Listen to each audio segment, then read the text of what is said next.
Good morning students. बेटा class 10th का जो टॉपिक है समास, वो बड़ा ही महत्वपूर्ण है। पिछली वीडियो में हमने पढ़ा था समास किसे कहते हैं, समास की परिभाषा, समास के महत्व और समास के भेद। यानी भेद में हमने सिर्फ भेदों के नाम बताए थे। आज हम उन भेदों में से 2-3 भेद आज समझने जा रहे हैं। एक साथ अगर मैं सारा करवाती हूँ तो वो ज्यादा हो जाएगा, इसलिए बेटा आज हम सिर्फ 3 मेन रूप से मुख्य समास के जो हैं 3 भेद मैं आज आपको समझाने जा रही हूँ। ठीक है बेटा, देखिए नेक्स्ट। देखिए बेटा, समास के यहाँ पर आपको 4 मुख्य भेद बताए हैं। तत्पुरुष समास, अविभाव समास, द्वंद्व समास और बहुव्रीहि समास। बेटा पहला जो तत्पुरुष समास इन्होंने बताया है, इसके 2 उपभेद भी बताए गए हैं। तत्पुरुष समास के 2 उपभेद हैं, कर्मधारय समास और द्विगु समास। बेटा कई बुक्स में समास के 6 भेद बता दिए जाते हैं, उसमें तत्पुरुष समास के जो उपभेद हैं उनको भी अलग से समास की संज्ञा दे दी जाती है, इसलिए उन बुक्स में ये 6 हो जाते हैं, लेकिन मेन रूप से 4 ही होते हैं। ये कर्मधारय समास और द्विगु समास तत्पुरुष समास के उपभेद होते हैं।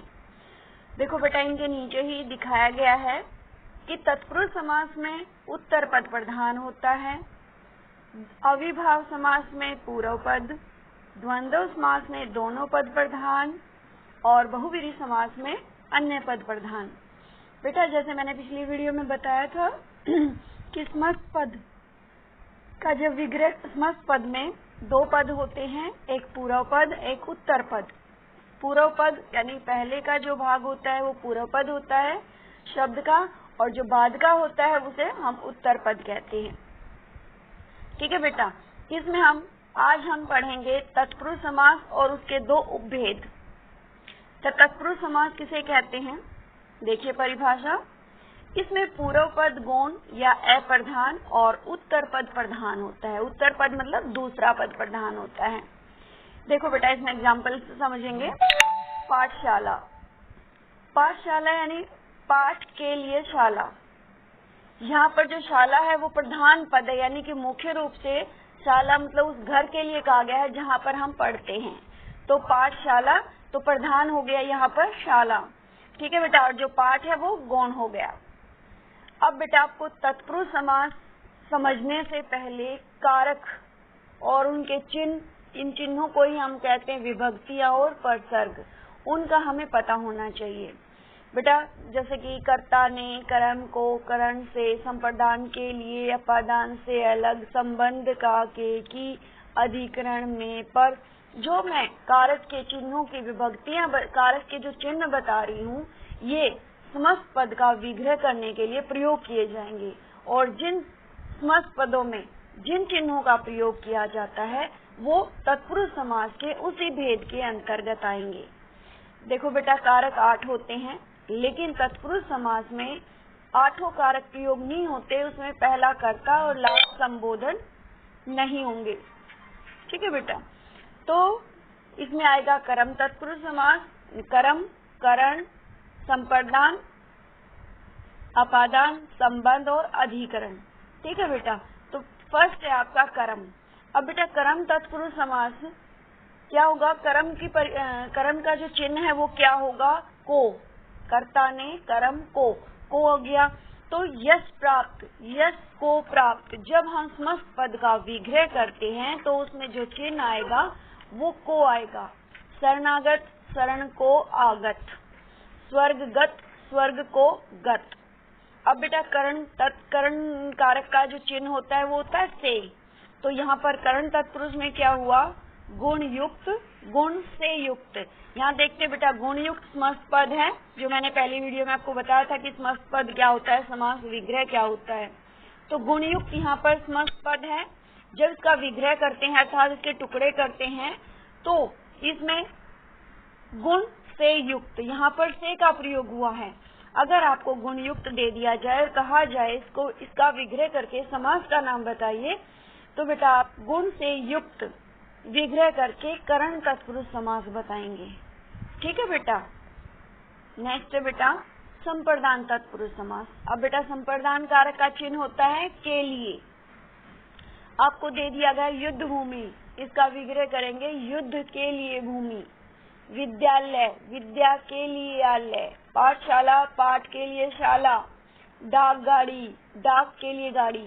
बेटा आप देखते होंगे कि जो भी आप पढ़ रहे हो उसमें जो उत्तर पद है पूर्व पद प्रधान न होकर के उत्तर पद प्रधान है। कैसे? युद्ध भूमि, यहाँ भूमि के बारे में बात है कि वो किसकी भूमि है? युद्ध के लिए भूमि है। किसके लिए भूमि है? युद्ध के लिए भूमि है। विद्यालय, जो आल्य है वो किसके लिए है? विद्या के लिए। पाठशाला पहले एग्जाम्पल पढ़ा था। डाक गाड़ी, अब गाड़ी किसके लिए है? डाक यानी चिट्ठियां लेके आने के लिए, तो डाक के लिए गाड़ी। क्रीड़ा क्षेत्र, क्रीड़ा के लिए क्षेत्र, क्षेत्र मतलब ये जो जगह है ये किस चीज के लिए? क्रीड़ा मतलब खेलने के लिए। तो यहाँ पर आप देखते होंगे कि तत्पुरुष समास में दूसरा पद प्रधान होता है। ठीक है बेटा। नेक्स्ट है अपादान तत्पुरुष। अब बेटा अपादान कारक का चिन्ह होता है से अलग होना, से। तो देश निकाला, देश से निकाला। धर्म भ्रष्ट, धर्म से भ्रष्ट। बेटा आप क्या कहोगे कि मैम करण में भी से है और अपादान में भी से है। तो इसे मैं बताती हूँ बेटा। करण जो होता है ये साधन के लिए प्रयोग किया जाता है। जैसे भूख मरा, भूख से मरा। ठीक है बेटा, यहाँ पर इसको साधन के लिए प्रेमातुर, प्रेम से आतुर। लेकिन बेटा यहाँ अपादान में एक वस्तु का दूसरी वस्तु से अलग होना पाया जाता है। देश निकाला, देश से निकाला यानी देश से उसको अलग कर दिया गया। धर्म भ्रष्ट, धर्म से भ्रष्ट हो जाना। ऋण मुक्त, ऋण से मुक्ति उसको मिल गई। स्वर्ग पतित, स्वर्ग से पतित यानी स्वर्ग से उसको निकाल दिया गया। अपादान तत्पुरुष समास में बेटा अलग होने का भाव होता है। नेक्स्ट बेटा संबंध। संबंध कारक का चिन्ह होता है का, के, की। तो यहाँ पर संबंध तत्पुरुष समास में जब समस्त पद का विग्रह करते हैं तो का, के, की चिन्ह का प्रयोग किया जाता है। जैसे सेना नायक, सेना का नायक। गंगा तट, गंगा का तट। गृह स्वामी, गृह का स्वामी। जल प्रवाह, जल का प्रवाह। ठीक है बेटा, ये सारे आप इनको ध्यान से पढ़ोगे। अगला है अधिकरण। अधिकरण कारक का चिन्ह होता है में पर। तो यहाँ पर अधिकरण तत्पुरुष समास हुआ। गृह प्रवेश, गृह में प्रवेश। दानवीर, दान में वीर। लोकप्रिय, लोक में प्रिय। ध्यान मगन, ध्यान में मग्न। ठीक है बेटा, आशा आपको ये समझ आ गया होगा। बेटा इसके लिए आपको कारक, उसके चिन्ह सब याद होने चाहिए। इन 8 कारकों में से पहला और लास्ट कारक इसमें प्रयोग नहीं होगा, बाकी 6 कारक प्रयोग होंगे और उस कारक के बाद उसका तत्पुरुष लिख देंगे। संबंध जैसे कर्म तत्पुरुष, करण तत्पुरुष, और उसके साथ ही उसके अगर चिन्ह हमें याद होंगे तो हम समस्त पद का विग्रह ठीक तरीके से कर पाएंगे। अगर आपको जैसे मान ले दे दिया जाए सेनापति, तो सेना का पति आपको पता होना चाहिए का किसका चिन्ह है? संबंध कारक का चिन्ह है। तो ये संबंध तत्पुरुष समास हो गया। ठीक है बेटा। नेक्स्ट बेटा तत्पुरुष समास के 2 उपभेद हैं। उपभेद पढ़ने से पहले यहाँ पर बेटा 2 स्टार दिखाए गए हैं। उसमें क्या बताया गया स्पेशली? तत्पुरुष समास में 2 शब्दों के बीच आए हुए कारक चिन्हों को हटाकर समस्त पद बनाए जाते हैं और विग्रह करने पर उन्हें लगा दिया जाता है, जो अभी बताया था आपको। अब बेटा तत्पुरुष समास के उपभेद हैं 2, कर्मधारय समास और द्विगु समास। पहले हम पढ़ेंगे कर्मधारय समास। बेटा जैसा कि तत्पुरुष समास में मैंने बताया था कि उत्तर पद प्रधान होता है, तो इसके जो उपभेद हैं उनमें भी उत्तर पद यानी दूसरा पद प्रधान होगा। ठीक है बेटा। तो इसमें देखो, यह तत्पुरुष समास का ही उपभेद माना जाता है। इसमें उत्तर पद प्रधान होता है। यह विशेषण विशेष्य अथवा उपमान उपमेय का संबंध होता है। अब बेटा आपको पता होना चाहिए विशेषण किसे कहते हैं, विशेष्य किसे कहते हैं। बेटा संज्ञा सर्वनाम की विशेषता बताने वाले शब्दों को विशेषण कहते हैं और जिन संज्ञा या सर्वनाम की विशेषता बताई जाती है उन्हें विशेष्य कहते हैं। तो विशेषण उपमान होता है और विशेष्य उपमेय होता है। ठीक है बेटा। आप विशेषण उपमान और विशेष्य उपमेय को कैसे याद रखेंगे? विशेषण में अणय है और उपमान में न है, यानी कि पंचम वर्ण, और विशेष्य में यह है और उपमेय में यह है। तो आप इसमें कंफ्यूज नहीं होंगे, इस ट्रिक के साथ याद करेंगे कि विशेषण उपमान होता है और विशेष्य उपमेय होता है। अब मैं आपको विशेषण और विशेष्य का एक उदाहरण देकर बताती हूँ। मेरे पास लाल साड़ी है। अब जो लाल है यह तो विशेषता होगी किसकी? साड़ी की। तो यहाँ पर जो लाल शब्द है वो तो विशेषण हो गया और विशेषता किसकी बता रहे हैं कि लाल क्या है? साड़ी। तो साड़ी यहाँ पर विशेष्य हो गया। तो यहाँ पर यानी कर्मधारय समास में एक शब्द विशेषण होगा और एक शब्द विशेष्य होगा। तो मुख्य रूप से तो ऐसा हम नहीं कह सकते कि इसमें पूर्व पद विशेषण और उत्तर पद विशेष्य होगा, कई बार इसके अपोजिट भी हो जाता है। और जब हम इसका विग्रह करते हैं तो है जो चिन्ह का प्रयोग किया जाता है। देखो बेटा, इसमें पूर्व पद विशेषण और उत्तर पद विशेष्य है और इनके बीच में है जो का प्रयोग किया जाता है। लेकिन बेटा सभी बुक्स में ऐसा कुछ नहीं होता कि है जो तो लगेगा, लेकिन ये नहीं है कि पहला पद विशेषण होगा और दूसरा पद विशेष्य होगा, कई बार दूसरा भी हो जाता है। अब देखो बेटा, अंधकूप, अब विग्रह करेंगे। अंधा है जो कूप, यानी कुएं की विशेषता है कि वो अंधा है। अंधा यानी कि ऐसा नहीं कि उसकी आंखें हैं या नहीं, अंधा मतलब गहरा। अंधविश्वास, अंधा है जो विश्वास, यानी कि एक तरह से कि विश्वास जो है वो उस पर अंधा विश्वास करता है। अकाल मृत्यु, अकाल है जो मृत्यु। अध पका, आधा है जो पका। ठीक है बेटा, यहाँ पकने की विशेषता है कि वो आधा ही पका हुआ है। का पुरुष, कायर है जो पुरुष, पुरुष की विशेषता है कि वो कायर है। तो बेटा यहाँ पर कर्मधारय समास में विशेषण विशेष्य होता है और दूसरा पद ही यानी उत्तर पद ही प्रधान होता है। संकेत इसमें दिया हुआ है बेटा, क्या दिया है? समस्त पद बनाते समय दोनों पदों को जोड़कर लिखते हैं। समस्त पद ये हो गए बेटा, जैसे अंधकूप, अंधविश्वास, अकाल मृत्यु। पर यह भी ध्यान रखें कि समास में यदि कोई संधि कार्य संभव है तो उसे संधि करके ही लिखा जाता है। ठीक है बेटा। अब बेटा नेक्स्ट है उपमान उपमेय। अब उपमान उपमेय में इसमें उपमान उपमेय का संबंध होता है जिससे तुलना की जाती है, इसे उपमान कहते हैं। जिससे तुलना की जाती है उसे उपमान कहते हैं और जिसकी तुलना की जाती है उसे उपमेय कहते हैं।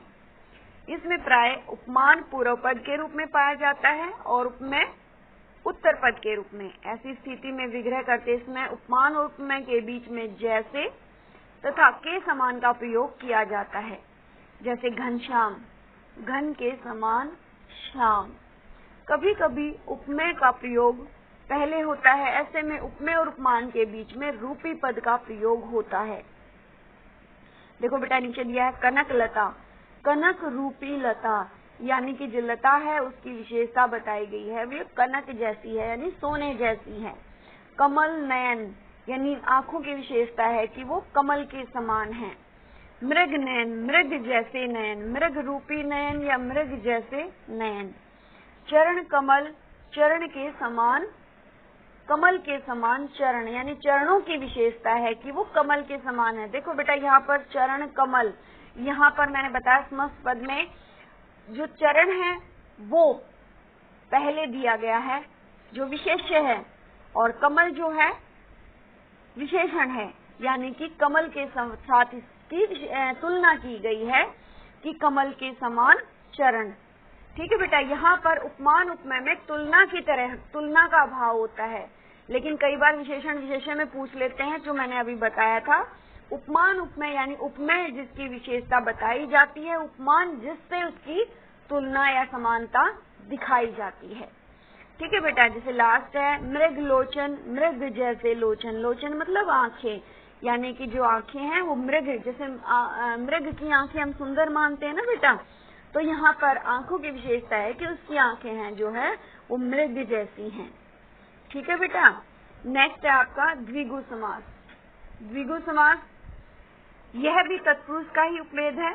इसमें भी विशेषण और विशेष्य किसका समान होता है, पर इसमें विशेषण संख्यावाची पद होता है। विशेषण जो होता है वो संख्यावाची होते हैं, यानी पूर्व पद जो होता है वो विशेषण होता है, संख्यावाची होता है। अब मैंने बोला चतुर्भुज, चतुर्भुज में 4 भुजाओं का समूह, यानी भुजाओं की विशेषता है 4 भुजाएं हैं। अब ये संख्यावाची है। द्विगु समास की पहचान ये होती है कि बेटा इसका पहला पद, जो पूर्व पद होता है वो संख्यावाची होता है, और जो दूसरा पद होता है वो समूह को दर्शाता है, यानी ग्रुप के बारे में बताता है। देखो बेटा, इसमें विशेषण संख्यावाची पद होता है, समस्त पद बनाने पर समूहवाची हो जाता है या समाहार का ज्ञान कराता है। अर्थात समाहार मतलब एक तरह से ग्रुप को दर्शाता है। त्रिफला, 3 फलों का समूह। ठीक है बेटा, यहाँ पर तिरंगा, 3 रंगों का समाहार। 60 रस यानी 6 रसों का समाहार, यानी कि आपने देखा इन चारों में पहला पद संख्यावाची है और दूसरा पद जो है समूह को दर्शाता है। ठीक है बेटा, आज के लिए इतना ही। मैंने आज इसकी जो PDF है, ये जो मैंने इसके थ्रू आपको आज पढ़ाया है, ये सारा मैंने पहले आपको भेज चुकी हूँ। इनको आप दोबारा से याद करेंगे, समझने के बाद इनको याद करेंगे और सुलेख की कॉपी में लिखेंगे। ठीक है बेटा, थैंक यू।